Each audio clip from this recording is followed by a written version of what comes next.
अगर स्त्री भगवान को नहीं छू सकती तो फिर तो भगवान को कोई नहीं छू सकता।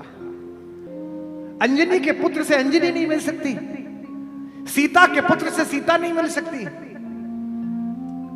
उर्मिला के प्रिय से उर्मिला नहीं मिल सकती। ये कैसे संभव है? हनुमान से, क्योंकि इस बच्ची ने अपनी आयु भी लिखी है, छोटी सी बच्ची है, 19 वर्ष की बच्ची के मन में यह प्रश्न आपने भर दिया। मैं धर्माचार्यों से अनुरोध करूंगा, कृपा पूर्वक आप सब इस उद्घोषणा में साथ आए, आप अपना मत दें, आधिकारिकता दें। हम तो सनातन धर्म के लोग हैं, हम निरंतर परिष्कार के लिए ही जाने जाते हैं। हमने अपनी धर्म की समकालीन व्याख्याओं के कारण ही धर्म को मजबूत किया है।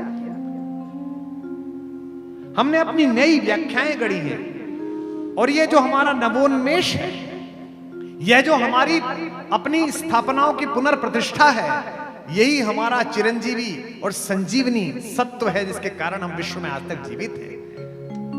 हम किसी पोखर में सड़ने वाला वो जल नहीं है जिसमें नए ताजा कमल गंदगी के कारण कुम्हला जाएं। हम गंगोत्री से निकलने वाला वो पवित्र जल है जिसकी धारा में चिंतना लगातार बहती है, हजारों वर्षों से बहती है।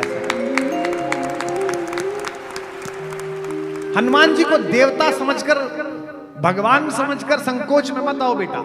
हनुमान तो प्रतीक है दिव्यता के, हनुमान तो प्रतीक है भगवत्ता के। जब पहली बार भगवान ने हनुमान जी को देखा है, जब वो सुग्रीव के मंत्री के रूप में ब्राह्मण वेश में थे, तो उनकी भाषा देखकर भगवान ने लक्ष्मण से कहा, वाक्यज्ञम मधुरम इयम सुग्रीवम सचिवः कपि। यह सुग्रीव का सचिव मधुर है लेकिन वाक्यज्ञ है, यह व्याकरण जानता है, इसने वेदों का निश्चित रूप से अध्ययन किया है। हे सौमित्र, इसकी भाषा इतनी अच्छी है। इसलिए हनुमान इस देश में नवजागरण की और भगवत्ता के संकल्पों को पूर्ण करने की परिभाषा का नाम है। हनुमान जी को तो मेरे भगवान की तरह किसी बड़े मंदिर वितान या विधि पूजन की आवश्यकता नहीं। गांव के किसी भी पीपल के नीचे सिंदूर लपेटकर एक अवघड़ प्रतिमा को रख दिया जाए तो पूरा गांव उसी के किनारे मंगल मना लेता है कि यहां हनुमान जी बैठे हैं। शमशान के पास से लौटते समय ध्वनियां आने लगे और आपके मन में थोड़ी सी भी चिंता जागे तो 1 सेकंड के 100वें हिस्से में आप चालीसा प्रारंभ करते हैं, एकदम निर्विघ्न हो जाते हैं। ये जिस बच्ची ने पूछा, इसकी 19 वर्ष की आयु है। मैं अपनी बेटी से भी, इस बेटी से भी कहता हूं, निर्विघ्न होकर भगवान की पूजा करो, निर्विघ्न होकर भगवान का स्पर्श करो, निर्विघ्न होकर उनको पूजन अर्पित करो। हो सकता है कुछ परंपराएं आपसे मना करें, लेकिन मैं तो इस धर्म में हूं जहां प्रत्येक प्रकार की परंपरा को जीवित रहने का स्थान मिला है। हमारी सारी मनीषा त्याग पर निर्भर है, लेकिन मेरे यहाँ एक ऐसा ऋषि हुआ जिसने कहा त्याग करना ही नहीं चाहिए।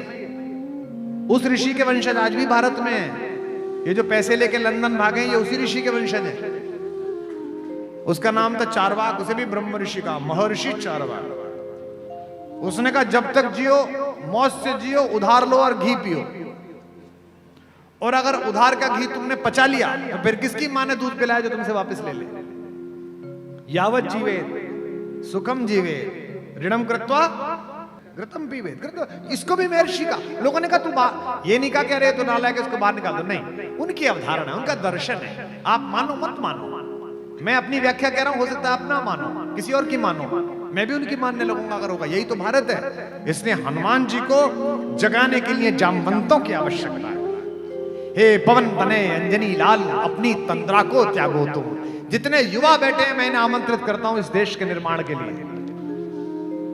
जब 100 वर्ष भारत के स्वाधीनता के हों, तब आज जो भी काम कर रहे हो, व्यापार कर रहे हो, इंजीनियरिंग कर रहे हो, डॉक्टरी कर रहे हो, घर में काम कर रहे हो, घर को संभालने वाली महिलाएं हैं, होम मेकर्स हैं, ये संकल्प लें कि 100 वर्ष जब भारत पूर्व हो, तो जो भारत 1000 वर्ष पहले अपने स्वर्ण सिंहासन से च्युत हुआ था षड्यंत्रों की वजह से, वो आध्यात्म से लेकर व्यापार तक और शक्ति से लेकर प्यार तक विश्व गुरु बन सके।